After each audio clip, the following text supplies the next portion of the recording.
Sir నమస్కారం sir. నమస్తే అండి.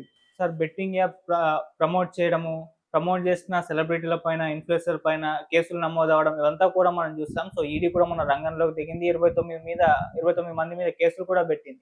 సో, ఇదంతా ఒక పక్కన నడుస్తూ ఉంటే ఇప్పుడు కేఏ పాల్ గారు ప్రెస్ మీట్ పెట్టి వీళ్ళ మీద పెట్టారు ఓకే. మరి పవన్ కళ్యాణ్ గారు చేశారు. పవన్ కళ్యాణ్ గారి బ్రదర్స్ చేశారు. బాలకృష్ణ గారు చేశారు. మరి వీళ్ళపైన ఎందుకు చర్యలు లేవు? వీళ్ళపైన ఎందుకు కేసులు లేవు? వీళ్ళు బీజేపీతో ఉన్నారు కాబట్టే కేసులు లేవా అంటూ ప్రశ్నించడం జరిగింది సార్. మరి ఇప్పుడు ఆయన కామెంట్స్ కూడా వైరల్ అవుతున్నాయి. మరి వాటిని ఏ విధంగా చూడొచ్చంటారు సార్? అంటే ఆయన ఆధారాలేమీ చూపించలేదు ఆ ఉపన్యాసంలో. అవును.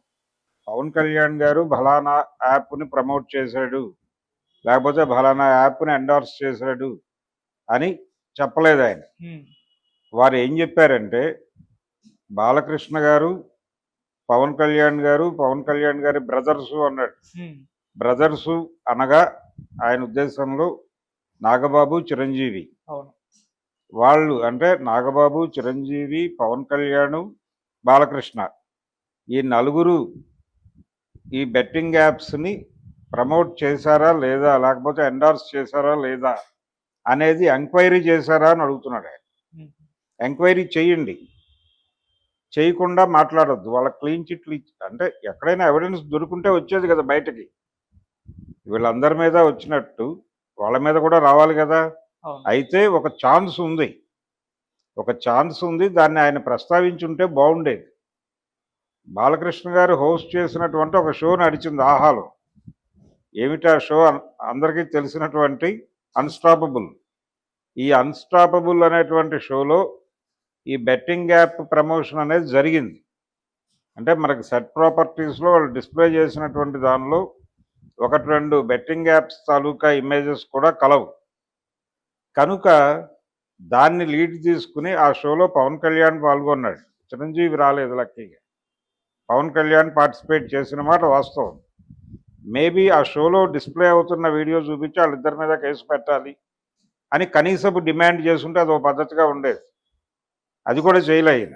చేయకుండా వాళ్ళు చేసే ఉంటారు అని తాను భావిస్తూ దాని మీద ఎంక్వైరీ చేయమని అడుగుతున్నాడు డిపార్ట్మెంట్. అడుగుతూ చిరంజీవి గారికి ఈ మధ్యకాలంలో ఒక ఉన్నత పురస్కారం వచ్చింది. ఆ ఉన్నత పురస్కారం అంటే భారతరత్న కాదు కానీ భారతరత్న కింద బిరుదు ఇచ్చారు ఆయన, పురస్కారం ఇచ్చారు. కాబట్టి బీజేపీ అనుకూలంగా పవన్ కళ్యాణ్ ఉన్నాడు కాబట్టి అని మాట్లాడాడు. బీజేపీకి అనుకూలంగా పవన్ కళ్యాణ్ ఉండడం కాదు, చిరంజీవి కూడా బీజేపీతోనే ఉన్నాడు. ఆయన టెక్నికల్గా కాంగ్రెస్తో సభ్యత్వం ఉందా లేదా అనే గొడవ పక్కన పారేస్తే ఆయన మానసికంగా బీజేపీతోనే ఉన్నాడు చాలా కాలంగా. ఏది 2014 ఎన్నికల క్రతువు ముగిసిన తర్వాత నుంచి ఆయన బీజేపీతోనే కలడు. దానికి సోము వీర్రాజు లాంటి వాళ్ళు సాక్ష్యంగా ఉపయోగపడతారు.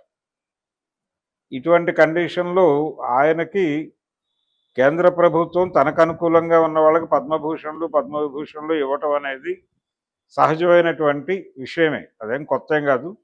ప్రభుత్వానికి వ్యతిరేకంగా ఉన్న వాళ్ళకి అసలు బిరుదులు రాకపోవడం కూడా మనం చూసాం.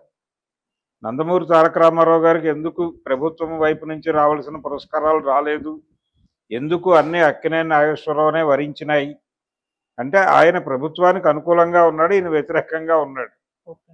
అంతే. అంతకు మించి వేరే కారణాలు ఏమీ లేవు. హ్మ్. ఇది మొదటి నుంచి ఉన్నదే. కాంగ్రెస్ ప్రభుత్వ హయాంలోనూ ఉంది, భారతీయ జనతా పార్టీ రోజుల్లో కూడా అదే నడుస్తోంది. అందులో భాగంగానే చిరంజీవి తనతో ఉన్నాడు కాబట్టి ఆయనకి ఆ ప్రయారిటీ ఇచ్చారు. కృష్ణ గారికి కూడా ఆ ప్రయారిటీ దక్కింది. కృష్ణ గారికి దక్కింది, అక్కినేని నాగేశ్వరరావు గారికి దక్కింది, అలాగే చిరంజీవి గారికి దక్కింది. మిగిలిన హీరోల పరిస్థితి ఏంటి? మిగిలిన డైరెక్టర్ల పరిస్థితి ఏంటి? మీకు అనుకూలమైనటువంటి కంటెంట్ని ప్రమోట్ చేస్తున్నారు కాబట్టి, అంటే హిందుత్వ ప్రమోషన్ చేసేటువంటి యాక్టివిటీలో ఏదో మేరకు చొరవగా ఉన్నారు కాబట్టి రాజమౌళి గారికి ఒక పద్మ పురస్కారం, అలాగే వారి తండ్రి గారికి రాజ్యసభ, ఇలాంటివి కూడా దక్కాయి. అంటే అయిన వాళ్ళకి కంచాల్లో పెట్టడం, కాని వాళ్ళకి ఆకుల్లో పెట్టడం, ఇలాంటి సామెతలు ఉన్నాయి మన దగ్గర. అది ఎక్కడైనా జరుగుతుంది, అదే జరిగింది అక్కడ కూడా. కాబట్టి దాన్ని కూడా కేఏ పాల్ గారు ప్రస్తావించాడు. అంటే తమకు అనుకూలమైన వాళ్ళకి పద్మభూషణ్లు, పద్మవిభూషణ్లు ఇచ్చుకుంటారా అని కూడా అన్నాడు. చిరంజీవిని ఉద్దేశించి అన్నమాటే. కానీ ఆయన ఎండార్స్ చేసినట్టుగా ఒక ప్రాపర్ ఎవిడెన్స్ మీరు ప్రజల ముందు పెట్టాలి కదా. మీరు పరిశోధన జరపండి. మీరు ఎంక్వైరీ చేయమని అడుగుతున్నారు. ఎంక్వైరీ చేయమని అడగడానికి ముందు కనీసపు దర్యాప్తు మీ వైపు నుంచి జరగాలి. కేసులు పెట్టేవాళ్ళు గాలిలో కేసులు పెట్టడం కాదు, ఒక ప్రాపర్ పునాది మీద కేసు పెట్టాలి. కేసు పెట్టేవాడు కూడా అధ్యయనం చేయాలి, పరిశోధన చేయాలి. తనకు అనుమానం వచ్చింది, ఈ అనుమానం నిర్ధారించుకోవటానికి అధ్యయనం చేసి సాధికారకమైనటువంటి ఎవిడెన్స్లు పట్టుకొచ్చి ఆ సాక్ష్యాల ఆధారంగా ప్రెస్ మీట్ పెట్టి ఓపెన్ చేసి చితక్కొట్టేయి. ఎవరు కాదంటారు? మీ యుద్ధానికి అందరి మద్దతు దొరుకుతుంది. గాలిలో కత్తి తిప్పడం అంటారు దీన్ని. అలా గాలిలో కత్తి తిప్పడం అనేది చాలా సందర్భాల్లో చేస్తాడు కేఏ పాల్. నేను చెప్పినట్టుగా కనీసం ఆ అన్స్టాపబుల్ వీడియో ఫుటేజ్ అయినా సంపాదించి ఆ స్క్రీన్ షాట్స్ అయినా పెట్టి ఆయన ఒక కేసు పెట్టచ్చు. ముందు చిరంజీవిని పక్కన పెట్టి ముందు బాలకృష్ణ, పవన్ కళ్యాణ్ల మీద కేసు పెడితే మిగిలిన గొడవ వేరు.